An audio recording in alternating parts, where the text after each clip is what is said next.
Now I'd like to re-invite Professor Alexander Filts to give now his presentation to us.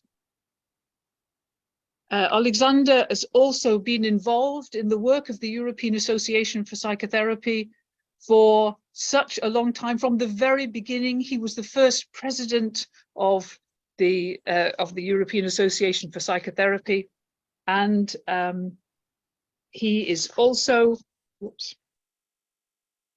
professor at the Lviv National Medical University, head of the Department of Psychiatry and of postgraduate psychotherapy, and also has a role as an honorary professor at the Sigmund Freud University. So, Alexander, we look forward to your presentation to us about the evolution, let me just get the title, The Evolution of Psychotherapists' Ethics Before the War and During the War.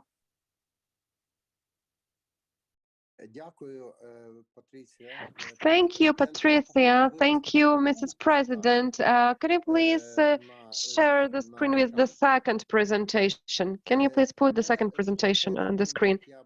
But before the presentation, for saving time and opinions, and it's not very common for me because I usually talk more in a more discussionable way, more free way, but here we have some limitations, and taking into account that we have limited time, I would like to have pretty concentrated speech, so as in the previous my presentation I'm going to read. So I would immediately like to say, apart from the slide, because in the slide we have English English translation, but we have a perfect interpreter, so I give everything in her hands concerning this presentation. I would like to say that Eugenius Laurinaitis is our very trustful and old friend and partner in lots of situations, and we have cooperated in different spheres. He has voiced very important opinions on therapeutic position as resistance. It's as resistance as compromise. And I would like to talk here today about that situation, that thing that is in the core of our today's forum, that in our therapeutic environment, it has really changed. The topic is before and after the war, but I will be actually talking about during the war as well, because before the war, this position, this ethical position, actually was formed even before the war, but evolution, it has evolutionized during this year. I have not paid attention, drew attention in my slide what our position started with, but it started with the fact that we started discussing this position when it was very tense international situation, there were specific therapeutic problems. And here I would like to say that it may sound strange, but in the psychotherapy of addiction that we in Ukraine try to work on as a separate direction, these were our first thoughts, and they were built around the fact that we just declared that sometimes in the work with the patients we have to take some ethical position, but we haven't dwelled upon it. In this speech, I would like to say to which conclusion we have arrived and what changes our position have. So please, the first slide first, please, after the presentation. No. You need to get back to the beginning. Can you start with the beginning?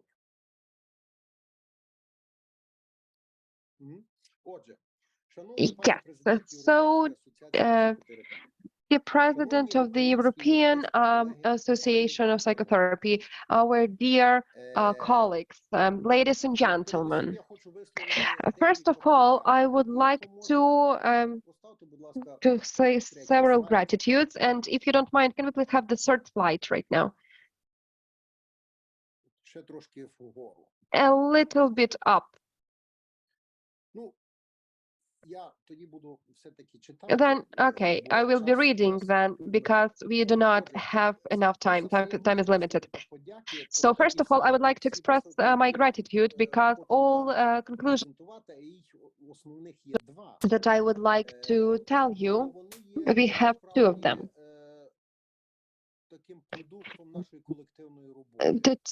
They are actually a result of our collective work in different environments, in different settings, and we have to actually to express gratitude to all those settings. So I would like to express gratitude to all co-authors of the speeches that we have today. It's colleagues from the department I have been working on, and who I leading a cathedral clinic named after Olga Basarab. That's how we usually call it.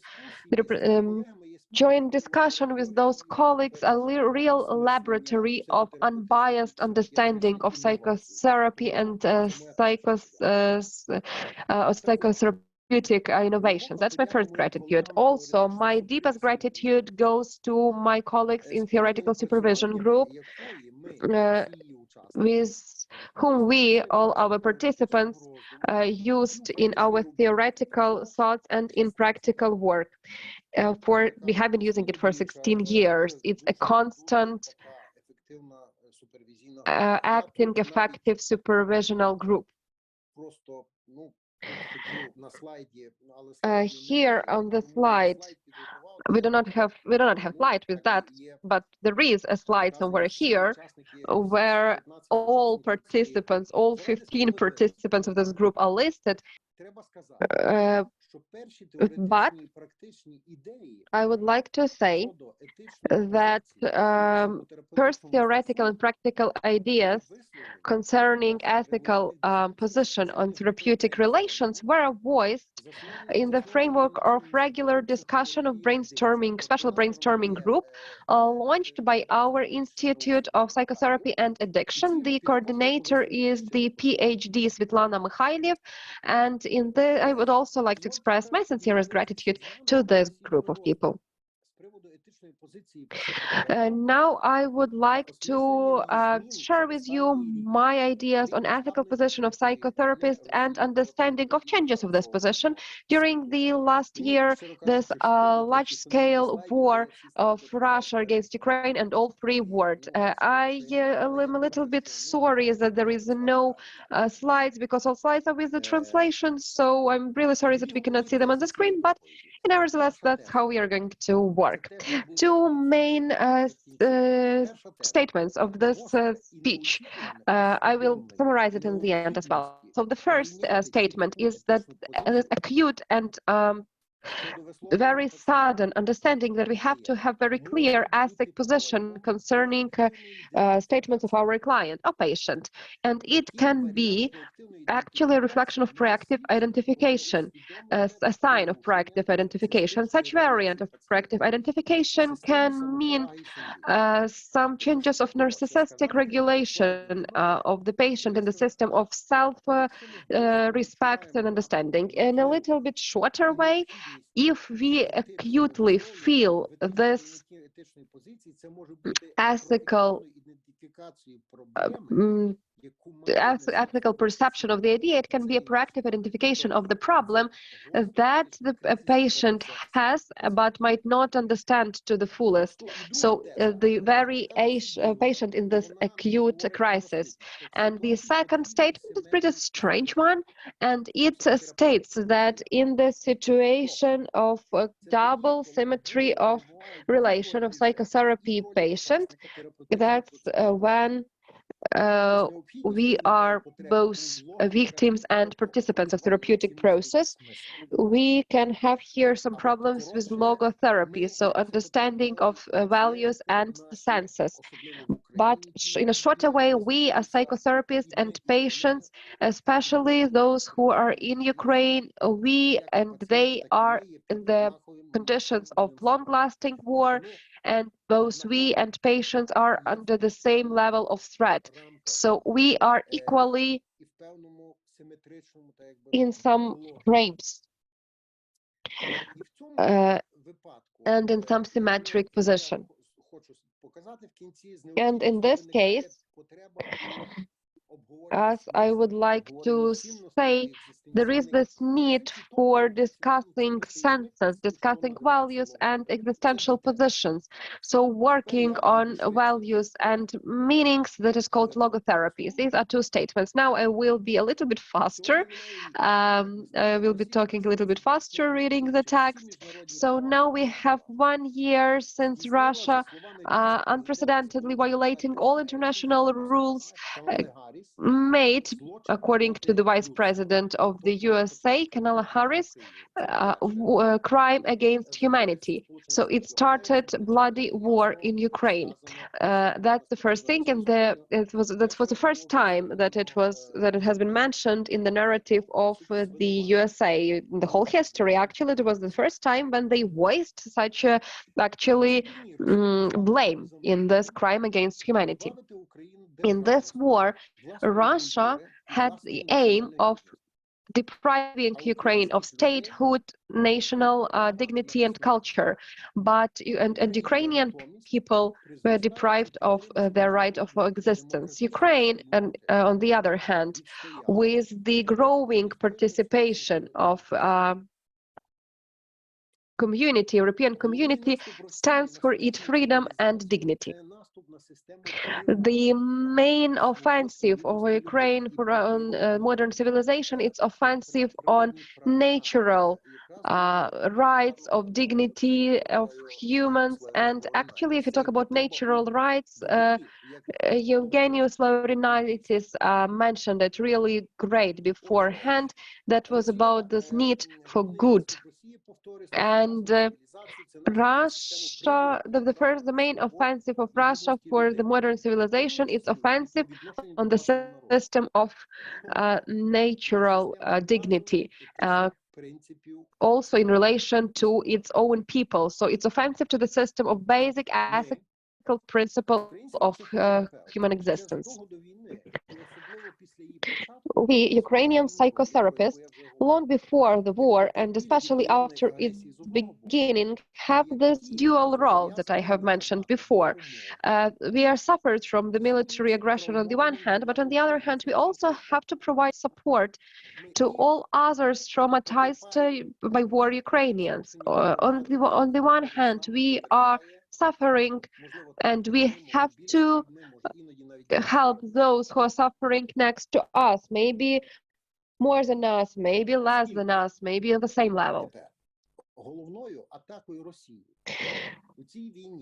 Since now the main attack for Russia in this war is offensive for basic ethical principle of civilization, modern civilization, as we have mentioned, and also taking into account that we in our professional identity are very sensitive to the issues of ethics in relations to others, then for us, ethical problem, and in both practical and theoretical senses, during this year of war became one of the most principal. Effective pressure and existing need for standing for ethics position appeared in the community of Ukrainian psychotherapists from the very first days of training of the war. So that's why we now have to continue professional relations with Russians, which were very widely spread before the war.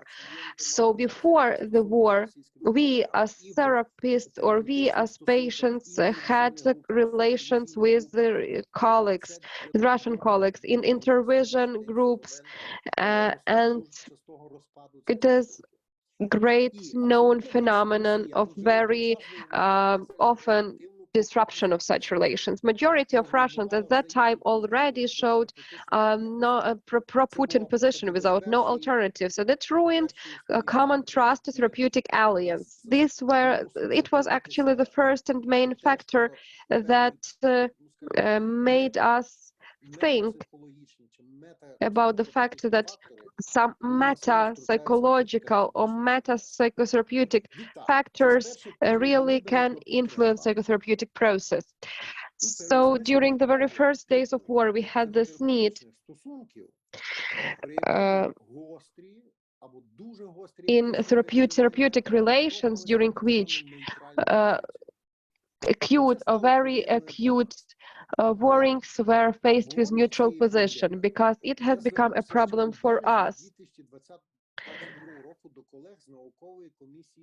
So in March in 2020 and in 2022, I addressed an International Commission of University of Sigmund Freud, and it was very simple that way, because that scientific commission of International Foundation of Sigmund Freud is actually, they cooperate very closely, and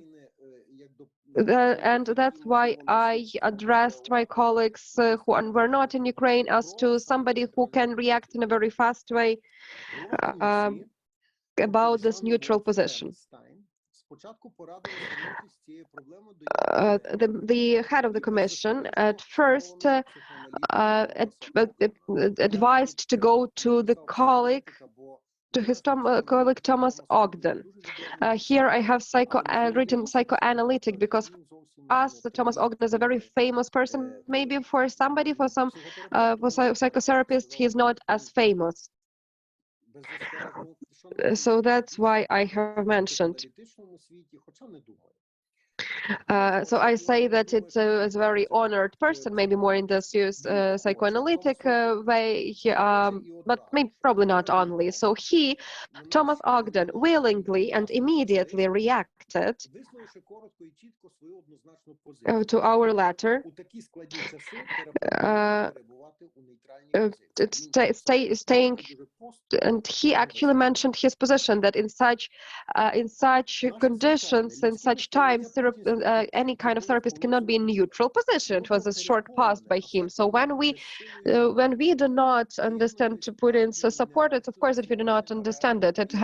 It was full of this hatred and anger based on other events. So this actually negated all our efforts to stick to psychotherapeutic neutrality in professional relations, first of all with Russians, not only. So what we decided to have ethical position on neutrality in therapeutic relations. We invited famous psychoanalytics of European Psychoanalytic Association and all those who were willing to join us. 50-70 people take part in this discussion nowadays. For this discussion, we suggested real platform organized by the Museum by Sigmund Freud in Vienna as basic discussion for platform. I also would like to mention here that we also invited Thomas Ogden, but he rejected. It was very interesting for us to have discussions with him as a theoretically minded type of person and practical person, but he rejected because he has told that he has never taken part and he will never take part in public discussions and some kind of public speeches. So we felt very sorry for that. But we had 5 discussions that became traditional, and they really showed real interest to the problem. Apart from that, similar discussions also were taking place in our internal professional community, in particular with groups of support with Ukrainian, with the UUP and with this board, expanded board as we call it, group on the training boards on on this relational analysis group organized by Lana Chukalova and some others. Here I just would like to say that those discussions with relative psychoanalysts where we also put such question for discussion, we can say that they reacted in a very fast way, and they told us that for them it is not a problem And this ethical position and neutrality is not a problem in their environment. But the most intensive discussion on neutrality was in our clinic that I have mentioned about, and in theoretical supervision group mentioned at the beginning of the speech, because in these discussions we had to discuss real therapeutic cases that where we could have some generalization and where we could view sometimes not very obvious moments of relations with the patient. Just recently, after our fifth platform of the Museum of Sigmund Freud, during the analysis of not understandable for us case of the patient with a difficult mental trauma because of the war. Here, I'm not going to go into details because we do not have enough time for that, and because of the respect to the patient, we understood, and we understood it commonly, jointly, that because majority of us, while discussing this case, we all had abrupt and very strong need to voice our ethical need, to voice our position concerning some behavioral patterns of the patient. So during this discussion of this case, almost simultaneously in many members of our supervision group, we also discussed it there, and with our clinical staff, we all had this position that we had to formulate our own ethical position towards that. And we were surprised by that because this need was so massive, because we really had there some ineffective science. And we decided that this strong need for ethical position, for clearing out ethical position towards the patient, could show that this very patient was in the difficult the difficult moral ethical collision, but suppressed from his conscious, and it was determined by his behavior and worries or experiences. Not long after this, and we formulated it as a proactive identification with the patient, this was also proved with one of the next therapeutic sessions with him. And after such session, after we verbalized the possibility for such collision, this patient felt relief and even is getting ready for being released from the inpatient clinic, inpatient treatment. But two more words. Here we are talking about this very important moment that demonstrating some complaint, living through some psychological trauma, getting into this very difficult relations with psychotherapists, with staff in the clinic, and also in different cases, because that we discussed in the supervision group I have mentioned earlier. In all those cases, this feeling that we have to take some position towards the patient of ethical manner.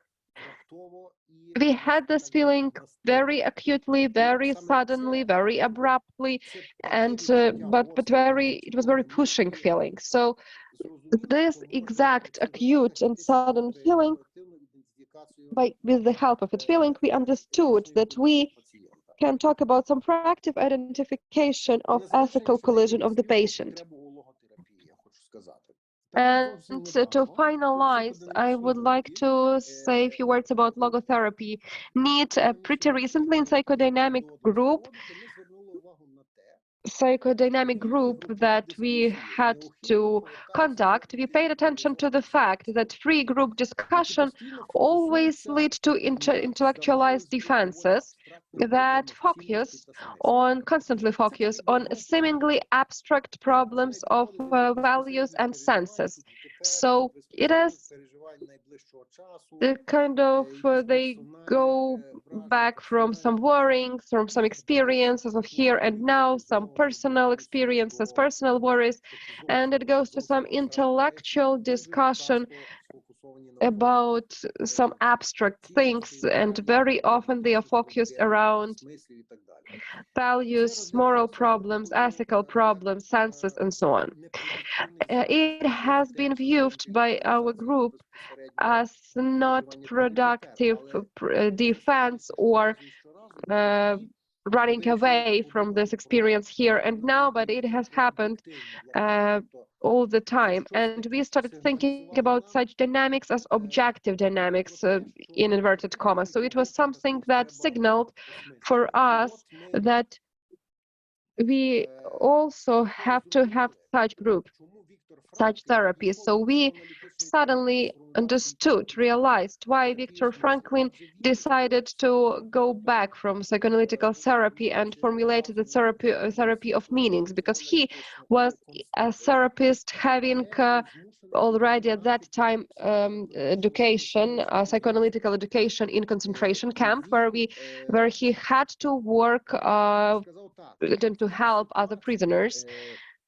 And he mentioned that in that situation, the only thing that is stable and that's something that you can rely on, even if it's only psychologically, it's some fundamental meanings and values that we can preserve in such a way that nobody can deprive us of them, even death. I'm saying this in a very free retelling of Viktor Franklin's statement, because me and my wife were lucky enough, because in 1992 we visited him. My dear Alexander, we are into the coffee break time, so may I invite you to draw your presentation to a close. Thank you so much. Thank you. Yes, I'm finishing just several more words. And he actually was telling us at that time that he was forced to acknowledge that his psychoanalytic education is useless. He had to talk a lot about those eternal, strict things. And he understood that in such threatening situation, you have to talk about senses. And that's why he of course moved to therapy of senses, and we understand that in this situation of existential threat that we are in now, we are de facto in the position of Viktor Franklin, that who at that time actually came to a really great conclusion that there is one more field, sphere of psychotherapeutic work. It can be called meta-theoretical or meta-psychotherapeutic, that in such difficult situations as war, or a situation in which we are currently, in, because we are in the war, we are not beyond the war, we are in this military concentration camp, basically, those who are in Ukraine. So that's why the psychotherapy, which was called logotherapy, can be very up to date for us, very topical. So I would like to finish with that, and I would like to summarize that. I would like to express my gratitude to all of you for the attention. I would like to say that the evolution of our position brought us to the fact, to the understanding that our abrupt ethical feeling during the therapy can be the sign of important collision of ethics with the patient, and that we shouldn't be afraid of talking about such things as senses and meanings, which are really great in such difficult times. Thank you for attention. Thank you so very much, Alexander, for your words of wisdom to us. I'm going to go straight to the coffee break. You can please stay connected with the symposium. You can switch your video off if you want to, but you don't need to change anything on your screen. I'll change the timing just a little bit, and so we will begin the next session at 1:45. That's 1:45, Central European Time. Yes, 1:45. So we'll see you after the coffee break. Thank you.